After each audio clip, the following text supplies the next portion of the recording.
باب اس بیان میں کہ اہل ایمان کا اعمال میں دوسرے سے بڑھنا۔ حدثنا محمد بن عبید اللہ قال حدثنا ابراہیم بن سعد عن صالح عن ابن شہاب عن ابی امامۃ بن سہل بن حنیف انہ سمع ابا سعید الخدری يقول قال رسول الله صلى الله عليه وسلم بين أنا نائم رأيت الناس يعرضون علي وعليهم قمص منها ما يبلغ الثدي ومنها ما دون ذلك وأرض علي عمر بن الخطاب وعليه قميص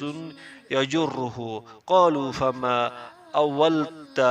ذلك يا رسول الله قال الدين۔ ترجمہ: ہم سے محمد بن عبید اللہ نے یہ حدیث بیان کی، ان سے ابراہیم بن سعد نے، وہ صالح سے روایت کرتے ہیں، وہ ابن شہاب سے، وہ ابو امامہ بن سہل بن حنیف سے راوی ہے، وہ حضرت ابو سعید خدری رضی اللہ عنہ سے، وہ کہتے تھے کہ رسول اللہ صلی اللہ علیہ وسلم نے فرمایا کہ میں ایک وقت سو رہا تھا، میں نے خواب میں دیکھا کہ لوگ میرے سامنے پیش کیے جا رہے ہیں اور وہ کرتے پہنے ہوئے ہیں، کسی کا کرتا سینے تک ہے اور کسی کا اس سے نیچا ہے۔ پھر میرے سامنے عمر بن خطاب لائے گئے،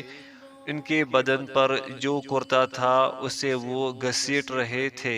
یعنی ان کا کرتا زمین تک نیچا تھا۔ صحابہ نے پوچھا کہ یا رسول اللہ اس کی کیا تعبیر ہے؟ آپ نے فرمایا کہ اس سے دین مراد ہے۔